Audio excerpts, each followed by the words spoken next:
my name is Jessica Crow. I am the founder of Apogee and the host of Change Leader Insights. And I'm so excited because I have here with me Kerry Siggins. Kerry is the CEO of StoneAge, which is an employee-owned company. It's based in Durango. It's a manufacturer of tools and equipment for the industrial cleaning industry, as well as its subsidiary, Breadware, which is an Internet of Things product development company. She's a highly sought after speaker. She's the author of The Ownership Mindset, a handbook for transforming your life and your leadership. She's a blogger. She contributes to several publications, and she's the host of the Reflect Forward podcast, which I listen to all of the time. I'm so excited. Kerry, thank you so much for joining me today. I'm really excited to learn from you and share your story and your philosophies around the ownership mindset with people who are all watching. Before we jump into that, maybe you can tell us a little bit about yourself, your origin story, kind of how you got to where you are today. Sure, sure. Well, thanks for having me. I'm really excited to be here as well. So I actually grew up in Colorado. So, I know you're in Denver. I'm down here in Yep. Durango. I grew up in this small town called Montrose. So I'm a Yeah. Colorado native, Colorado girl. I love this state. And my background is in engineering and business. And I love running this company. It's such a really great, cool company. It just fits my personality. It's basically my company now that we're employee owned and the bought our Yeah. founders out. But yeah, I grew up in a small town, and I never imagined that I would be back living in a rural town on the western slope of Colorado. But Right. here I am, and getting to do all these really amazing things in the industrial cleaning space. We keep the supply chain running. We make sure our Very customers go cool. home safely every night. And our goal as a organization is to create 1,000 millionaires. So I through love employee that. ownership. So we've got big plans, big vision to Yeah, I love that. I love that. Well, let's talk a little bit now. You kind of mentioned the ownership mindset and your goal and your plans for your own people. What was your motivation for writing the ownership mindset? And I'm going to assume it's all of your experiences and kind of what led you to where you are today, but would love to hear in your words, like, how did you go from doing all the things to sharing all the things in this awesome book that I've been reading? Oh, thank you. Yes, I wanted to. StoneAge is such a great company, and to be quite honest, I wouldn't be alive. I don't think if I wouldn't have found my way here. Yeah. I developed substance abuse issues in my 20s, and I accidentally overdosed on Labor Day of 2006. And I share Oh, this story in wow. the book. And it was all because I wasn't owning it, even though I didn't understand the ownership mindset back then. And Hmm. the ownership mindset is taking responsibility for everything that happens in your life. It's saying things don't happen to me, they happen because of me. And it's Yeah. really the most powerful, empowering mindset one can have. And I did not have it.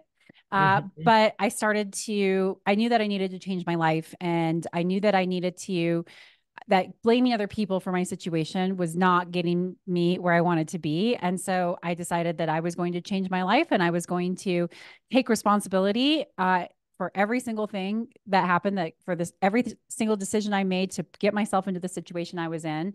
And so that was the start of the journey. And then when I came to StoneAge, it was an employee owned company. We were not an ESOP then, which Hmm. is a more formal structure than what we had with the original founders. Hmm. And I started to see how that played out in the business landscape, not just in my own personal life. What happens if you say, I'm responsible for my career, I'm responsible for my effort, I'm responsible for understanding, for admitting my Hmm. mistakes, for my effort. And I saw how it transformed not only me, but everyone in the company. And I was really young when they hired me. I was 28. I had no idea what I was doing. They gave me like a 50-50 shot of making it. Hmm. And and so and what they did was teach me how to think and act like an owner. Is Yeah. they trusted me to make decisions, and gave me decision making authority, and all of these different things that I was like, oh, this is amazing. This is what it feels like to actually be empowered at work. Yeah. And I was so young, I had no idea. I was learning and drinking from the fire hose, and I made, so many mistakes, and got lucky a lot. And so during the pandemic, I said, that's it. I knew I always wanted to write a book. So I said, that's it. I'm going to do it. I'm going to share this story of how I came from rock bottom to Yeah. building this really, truly remarkable company that's not only changing our the industry and the customers we serve, but really the lives of our employees.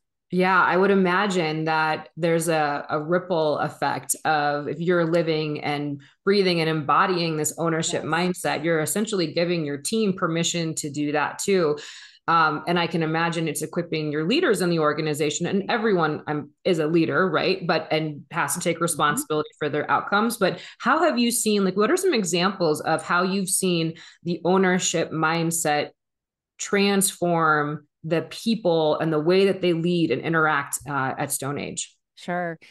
So I'll give you two examples. A recent one is that uh, a couple of years ago, as I was really developing my executive management team, and I was seeing that there was a lot of passion for their individual areas that they were Mm-hmm. running, and they always wanted to protect their team. And it was like, oh, if I can get, I need to keep my budget. I don't want to give any of Right. it up because, that's how I get the extra headcount or the extra investment to be able to do what I want to do. And I was seeing how that was holding the company back. And so I said to my executive management team, we wrote out, I said, we're going to write out our operating principles. And the first one is that you are executives of this company first. You're Mm-hmm. not your department heads. If you want to be Mm. a department head and that's it, then you can go into a management role. But as an executive in a company of the company, your responsibility is to the company first. Yeah. And you got to think like that. Right? That's me. I'm the CEO. I can't just say, oh, well, sales is more important or engineering is more important or ops is more important. No, I have to keep that holistic picture. And I expect all of you to do that too. And it Yeah. really changed the way that my leadership team was thinking about how they showed up and how they interacted. And the next thing you know, it was like, you know what, that headcount really should go to sales. That's going to drive new Yeah. revenue growth. So you know what, I'm going to give you some of that. And so we started having this much more collaborative, like outward mindset, Yeah. and it worked so well that one of my VP of operations said, I'm starting to do this with my team. And so now it's having this trickle down effect without some like big initiative or, we're going Yeah. to train everybody this way. It's like, how are you thinking about the company first? We're all owners here. And Yeah. yes, you have your job to do, but now we have people who are now managers, mid-level managers who are doing the same thing. I was like, really, like, could you use this resource? I could give this up because that's going to really help the company or help the customer or drive an initiative forward. So you're seeing like this less territorial Right. aspect of the company where people are really thinking more holistically. So That is such a powerful example because I've seen what, the opposite side of what what you were able to overcome in yeah, so many organizations that I've yeah, worked in and worked for.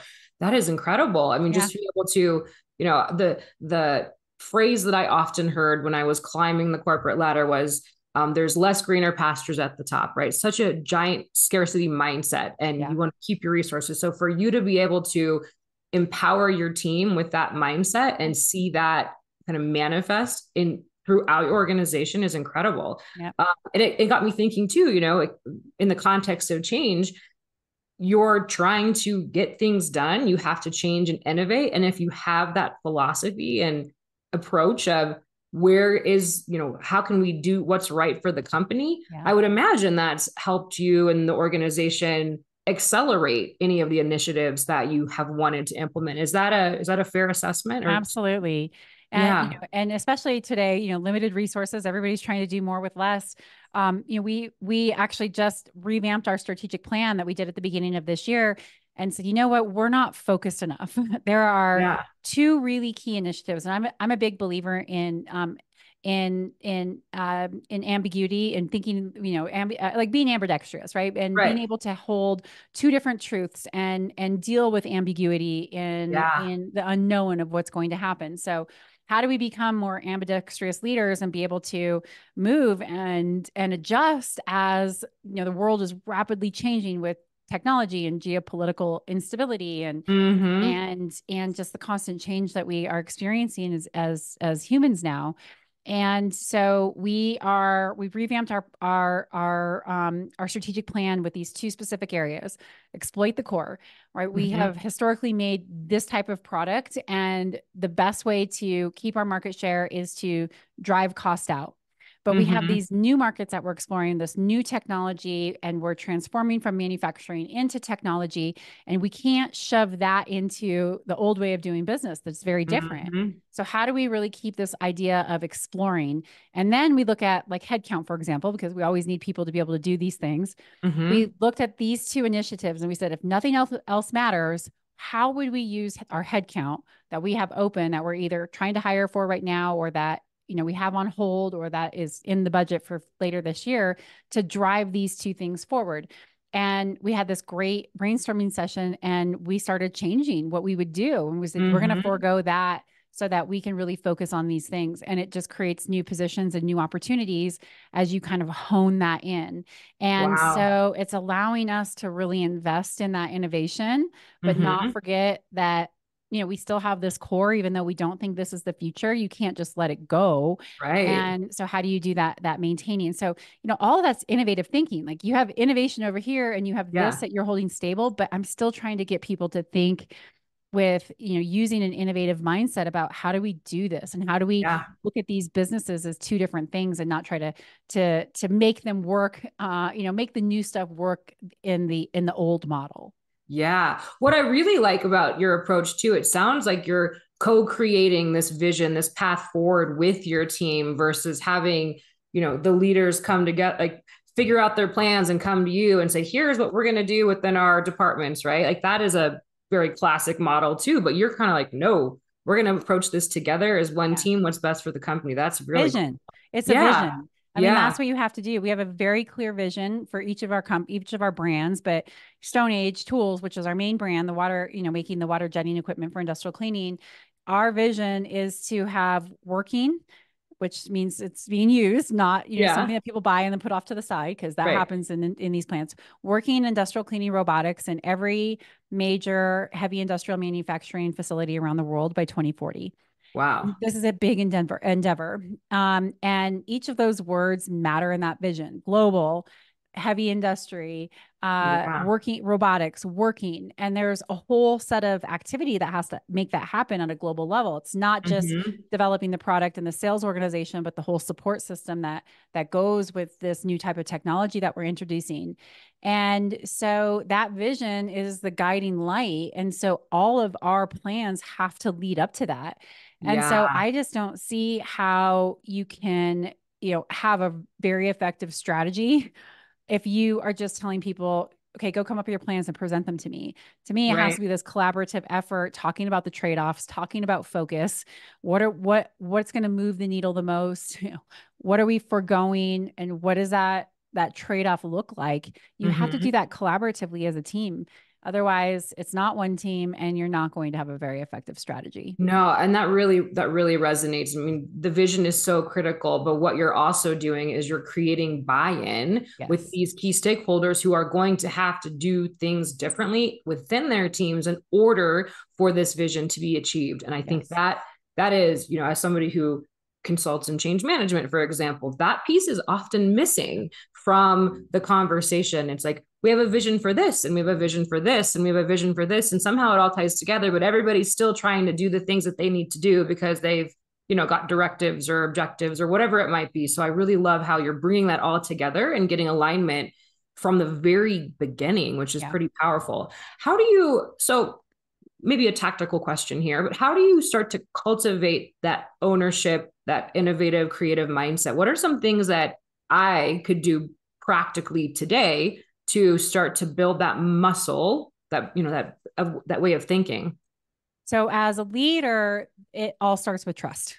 The Yeah. foundation is trust. And I learned that when the president of the company, John Wolgamott, who was my boss for those first couple of years, he trusted me to make decisions. And Mm, he gave me guidance and we talked about things, but I don't agree with that decision, but you know what? I'm going to let you try it because I trust that you're going to get I it love done. that. Uh, Yeah. I don't, this is a really big decision. I trust what you're going to do. You have to let an employee who's been here for 20 years go. I believe you. I Yeah. trust you. And Yeah. all those things create a lot of fear for somebody who's new, right? I Yeah. have to let somebody go. I have to make this big decision. I have to change a process, a way of something that we've been doing this way for a long time, but it's not working. But he Mm-hmm. trusted me.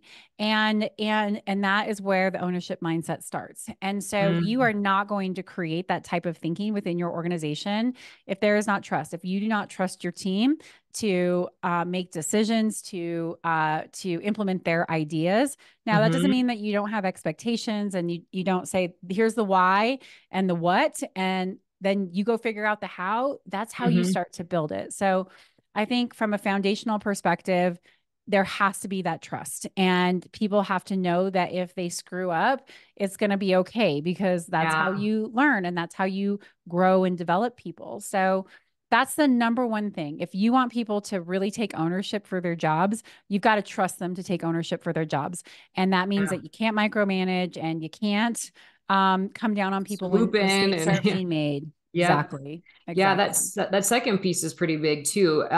What it creates is also that psychological safety where people Yeah. feel like they can make mistakes and it's not going to be Yeah. detrimental to their, future success. So that's a big piece of Huge. trust and having that both of those Yeah. combined. You're not going to have ownership thinking within your company if you No, don't have yeah. trust. So yeah, Yeah, that that's the is first really place to start.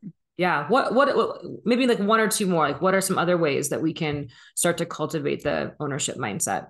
Sure. I think the next thing piece of it is people development. A Mm-hmm. lot of leaders, I think, would, when you ask them what their number one job is, they would probably say, to hit my goals. I Right. disagree. I think the number one job of a leader is to build other leaders and, Mm-hmm. to build people up. And you're going to have people have an ownership mindset if they know that you as their leader and the company is invested in their growth and development. So everybody needs to have a CDP. You need to meet with I do weekly tags with each one of my direct reports. Mm-hmm. And, we're talking not just about the tactical or strategic things that we're working on, but we're talking about their development. How are they Mm-hmm. handling this situation? How am I helping them grow? And develop as leaders? What is their vision for themselves? And having those conversations and investing people. When people know that you're invested in them, they're going to invest in you.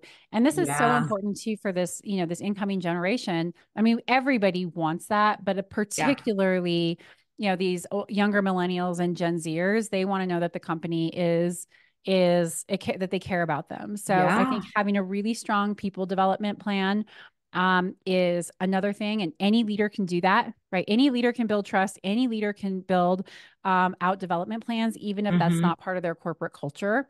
Yeah. So That's I so think true. those, yeah. And then the third one that I would do is a feedback loop. Yeah. Uh, People need meaningful, real feedback that's given in a direct yet kind way. Yeah. And leaders need to be able to solicit feedback. And so that's why it's the feedback loop.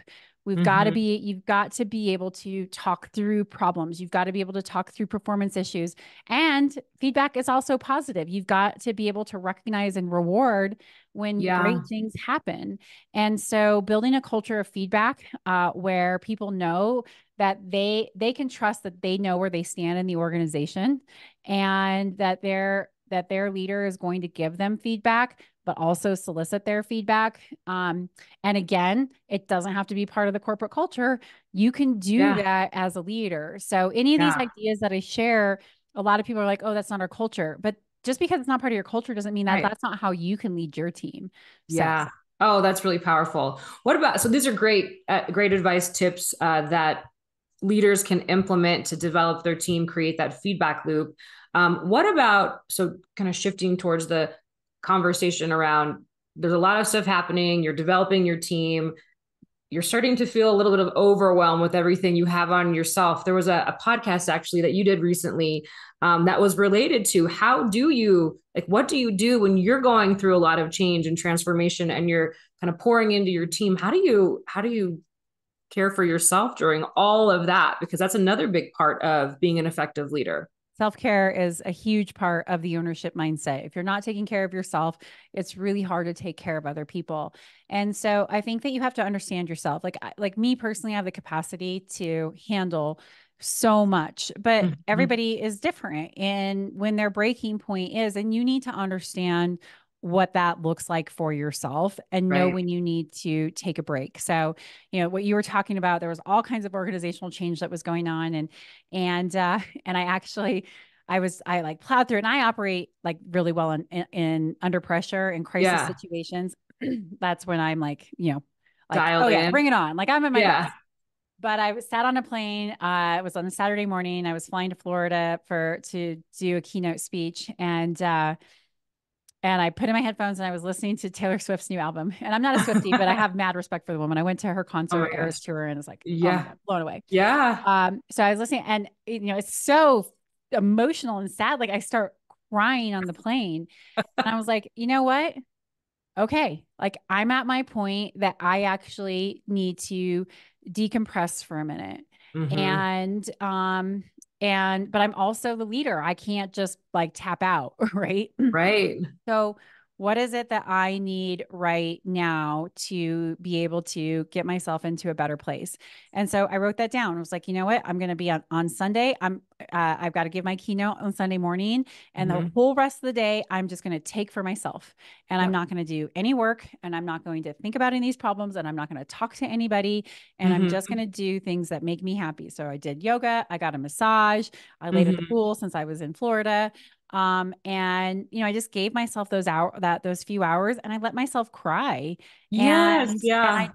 I just had this huge emotional relief. And I was like, sucks, and this is really hard. And I did Yeah. that little bit of a pity party. And then when I woke up Monday morning, I was like, okay, these are the Back at three it. things that I need to do this week. Nothing else matters as long as I do these three things, and I'm going to do these Yeah. three things well. And that's what I focused on. And so it gave my mind, like it gave my mind the ability to really hone in on those important things. And I gave Hmm. myself permission to let the rest fall away, because Yeah. I can't just be like, well, I'm taking the week off, even though, we're going through this Right. big change as a company. So that's what I do. So I think you need to know yourself, and then you just need to give yourself some time, whether that's take an afternoon off, take a day off, take a couple of days off, go out for a hike. You need to know yourself and what you need to do to decompress, because you can't tap out as a leader. But if Yep. I just would have plowed through that and not acknowledged how I was feeling and not let myself have that emotional response, Hmm. and just give myself a day to kind of feel like crap, then all I would have done is prolonged it, and I would have built up the pressure, and it would have been much uglier. Right. you know. Well, and it probably would have affected your ability to think Yeah. strategically and make good Yeah. decisions and all of those Mhm. things. Yeah. Yeah, I mean, I do the same. I try to incorporate, like if I'm feeling a certain way, be mindful of why am I having this emotional Yeah. response or Yeah. feeling, and honor that and lean into the areas that make me feel good and relax. So I love that that's a template that you use. How can leaders take that template of self-care and apply it to teams at scale? I think that's where, and a lot of CEOs and senior leaders, and you're very, the way that you approach this is very progressive. So kudos to you. I think there's a challenge of how do we take responsibility or have accountability for the self-care of our workers. And, you know, I think that's a difficult Yeah. conversation to apply that inside an organization. How would you approach that? So first, I think that leaders aren't accountable and responsible for their employees' self-care. I think that's a very personal thing. Mm-hmm. And people need to take care of themselves. But here's what leaders can do to help make that part of their team culture or company culture. Mm-hmm. One, they have to role model it. I'm taking Yep. a break.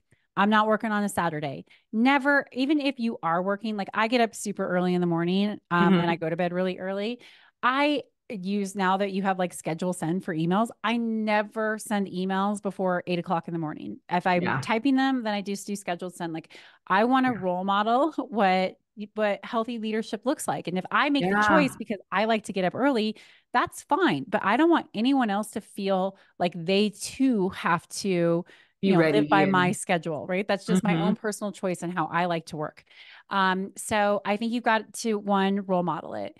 I get a Mm-hmm. massage every week and everyone knows it. Hey, on Friday Mm-hmm. mornings, I go in at 7:30 to 9, I get a massage. I'll be in the office after that. So Yep. allowing people to have the flexibility to do their self-care and role model Mm-hmm. is really important. But the easiest thing that you can do, and I mean, I say the easiest, I would say the most impactful thing that you can do. It's not necessarily easy depending on how many direct reports you have, Hmm. but it's to talk about it. Yeah, right. And you Make just, so space you for role it. model it, you give space for people to have that, but talk about it. Like people are more likely to take care of themselves when their at work, if their manager is saying, "Hey, I care about you. You know, are you okay? Do you Hmm. need a personal day? Let's go for a walk. Can I buy you a massage? Yeah. What can I do to help you right now?" So often that's sometimes all somebody needs to do is just talk through it. Yeah.